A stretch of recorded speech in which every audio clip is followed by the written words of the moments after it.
Today we're going to be talking about embedded analytics.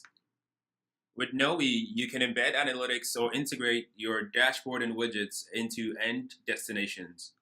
Now, for instance, that end destination might be a website, a e-commerce platform, a blog page, or oftentimes a third-party application. Types of embed possible in Knowi are a simple URL embed, a secure URL embed, and the last being a single sign-in embed.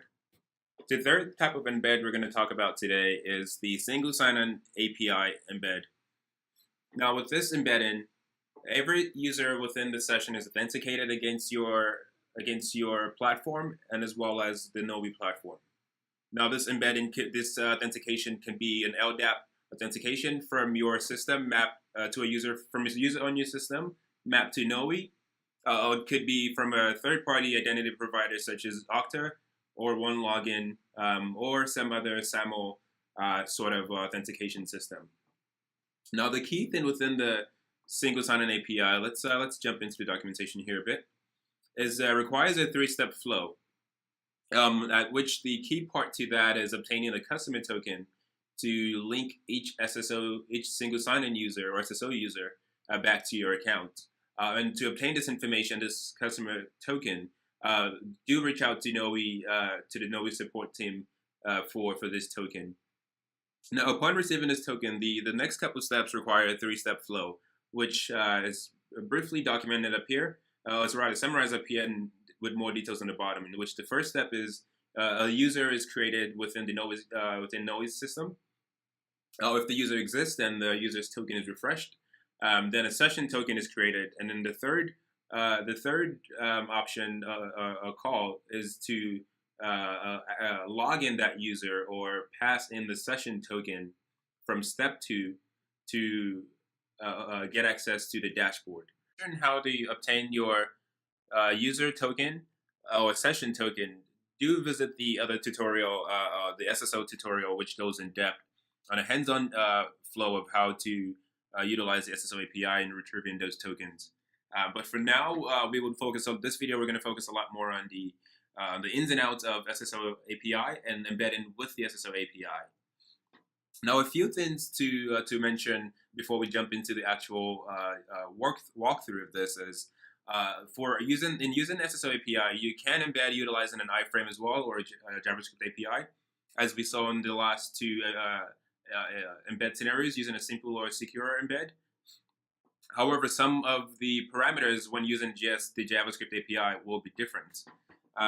For instance, if you go into the JavaScript Embed API, there's full documentation on that, on what the different parameters are.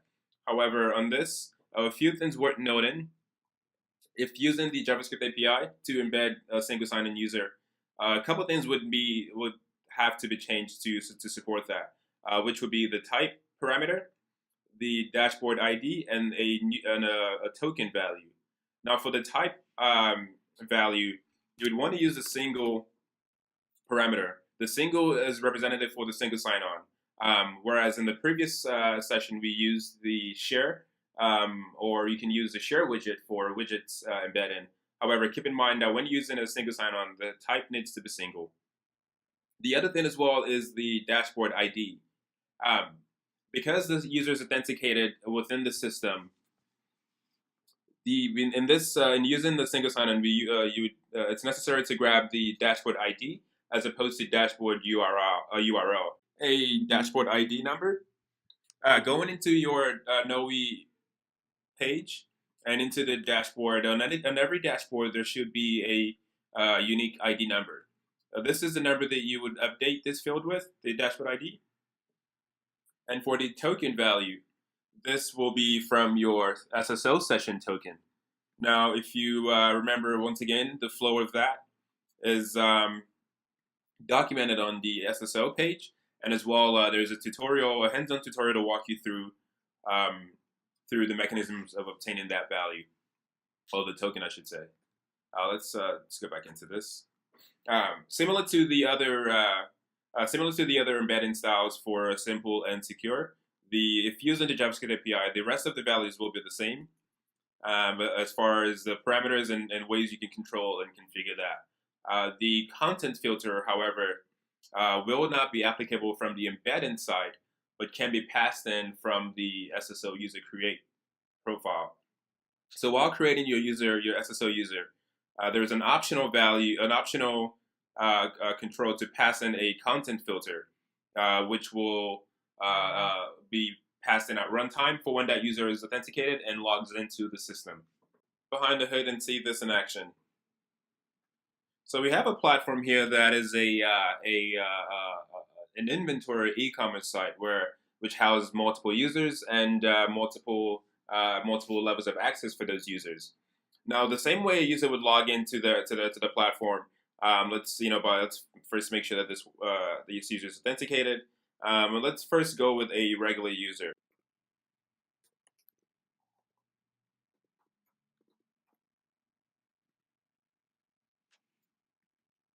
So what we can see going on is the user is logged in and then logged into this platform, and on the back end has been authenticated against Knowi to determine the user's permissions and as well present information. So right on the fly, we can see a few things going on.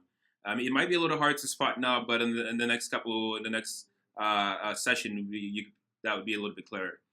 But from the user's perspective, they've been able to log into their platform, and within there's an embedded analytics from Knowi. Now this user is presented with information such as stuff broken up by city states, some key information, some line charts in the bottom, and so on. And similarly, as they could on the platform, from within the embedded analytics, interact with the data itself. So let's say they wanted to see all the data pre-aggregated. Now they could refresh this and see all the data, but they can only see data that's applicable based on their permission. So this user has been filtered to only show data from 3 different states. Now to verify that, we can do a quick unique on the states values, and we should only see 3 states based on the user's territory. Now they can also do other things such as do some aggregated information on the fly to find out number, sum of customers, of customer ID, and breaking that out by, let's go with city. And then as well, download this information to use elsewhere. And keep in mind, this user is not able to save this information back to the dashboard because this is an embedded account, and they can only see what's been provisioned for them. But under the hood, there are a few things happening, which are the user now is able to only see information that the admin or that is particular to their visibility or to their level of access. And they were able to access this from any of the dashboards as well to see the underlying data or export that information out. Now, to show you the inverse of that, of what goes on, let's log out of this user and log in with a global user. So one that is able to see all information without any limitations to the data. So this would most likely be a global admin user use case, for instance. Now, one thing that we're going to see right off the bat once this is loaded is on the previous for the previous user, they were only able to see information from a couple different states, whereas this user has been authenticated as a global user or admin user and can see all information. So on the states value, they're able to see information from across states. So this might be a managerial account, and the same access as well. The user is able to interact with the data set behind that. And let's just run through the same scenario of exposing all the data, pre-aggregated data, and doing a count of the unique states just to see the differences there. Whereas the last user is only able to see 3 states, this user is able to see all 50 states and can do the same sort of analysis on their end as well. So let's pull in just some aggregated values of, let's get the average number by states, and let's add a grouping value to the states to the dimensions column. Sort that, and just let's pull in one more for the cities, and do some reorganization of this. And so now, you can download this information and use that elsewhere for perhaps for additional reporting, or to share that information with someone else who is not on the system and is an unauthenticated user. So just to quickly recap a few things going on. So it's, with the single sign-in API, you do have granular controls of who accesses the data and what sort of information that user is allowed to see. And that there's the way that can be broken up to is by utilizing the content filters, which applies at runtime. So when this user is logged into the system, all the pertinent information that is applicable to their level of access is passed in alongside that implementation. And this integration works seamlessly to using an LDAP system, LDAP authentication system, or utilizing things such as Okta or OneLogin or any other identity providers, and that user's role can be mapped into Knowi to provide the level of access for that user.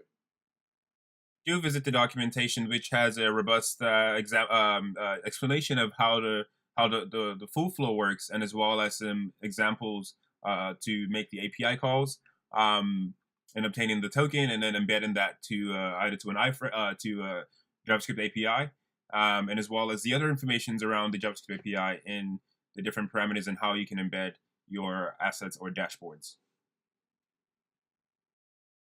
For more information on how to get the best out of Knowi, please visit knowi.com/university. Thanks for watching, and see you next time.